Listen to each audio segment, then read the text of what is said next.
Trial by Demon, written by S.P.Dorning. The demon would come soon. At least it would if Conrad didn't enter the black opening of the cavern they called the pit. This had been the tradition of the Jandellan tribe since before history was written down in the Great Book. Once a boy turned 10 winters old, he was sent to the temple, where he would learn the ways of his ancestors. After 3 winters of learning, the boy would be brought here, to the edge of the outlands, to this cave they had nicknamed the pit. It was said once a boy entered the pit, he would face one of the most fearsome demons. It was here that the boy would see the most dangerous enemy he would ever face, and if he survived, he would be named a man. As the last rays of the sun caressed the tiny clearing, Conrad shivered. It was the cold breeze, he told himself. I'm not afraid. But the clammy sweat that slicked his skin gave lie to the tiny whisper of his own voice.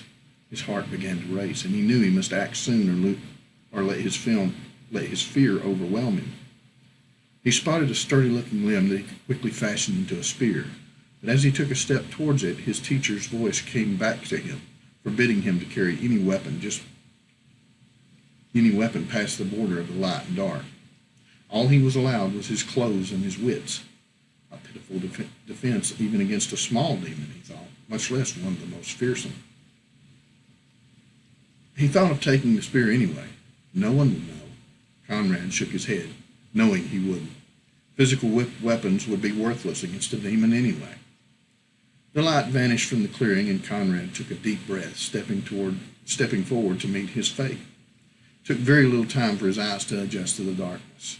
The dull white of the stone made the pathway easy to discern. Winding his way through the narrow tunnel, he found his apprehension growing with each step. Every turn hid monsters. Every rock hid something foul that wanted to devour his very being. Finally, the passageway opened up into a tiny room lit by rush torches.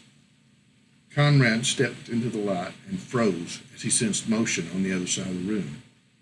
He scanned the area, moving nothing but his eyes, but he couldn't pinpoint where the movement had been. Cautiously, he took another step forward and again froze as it happened again. This time he had seen where it had come from. It was straight across from him, a humanoid figure standing at the edge of the light, staring at him. Conrad's heart raced, but the shadowy figure made no move to attack or advance. With burning, unblinking eyes, Conrad stared at the heart of the darkness, trying to see his enemy, while at the same time trying to come up with a plan. Nothing seemed to penetrate the numbing terror that had jammed his thought process. They stared at one another across the room, neither advancing or retreating, but locked in a battle of the mind. Conrad hoped the demon couldn't see him any better than he could see yet. Surely it would see past the false bravado he had forced himself to project. Another step forward brought the same result from the shadowy figure. It slowly advanced as Conrad did, mimicking his approach. Was it toying with him? Was it waiting for him to get close before attacking? Another step, and he could almost make out the demon. He could almost see the most dangerous foe. Just one more step. As the figure resolved itself into the light, Conrad's fear evaporated. For a moment, he stood confused. Then he laughed as understanding flooded through him. It was a mirror. A huge, polished piece of metal stretched across the cavern, reflecting his own image back to him.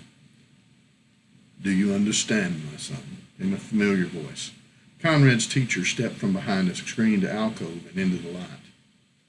"I think so, teacher," Conrad replied. "I am my own worst enemy. The demons within us are far more fearsome than those from the void. They rob us of our initiative and fill us with self-doubt." "This is a lesson I will always remember, teacher. Is this trial always the same? Does every initiate face a fake demon?" "The demon is all too real, Conrad. Never think it otherwise. To do so would lead to your death." His teacher scowled. "But no, each pupil has a test designed to fit them as individuals. Some physical combat, others tests of skill. This is how we keep word of the trial a secret. The trial you faced was a special one. It is the one of all those chosen to be protectors are given. You have passed and will go on to train in their ranks at the rising of the sun. Now go back to the temple and tell no one what you have faced here." "Thank you, teacher." The darkness wasn't as cold on the way back to the temple as it had been earlier that day, and Conrad's steps were light. He had faced his demon, and although he hadn't defeated him, he knew how to hold him in check. Yeah.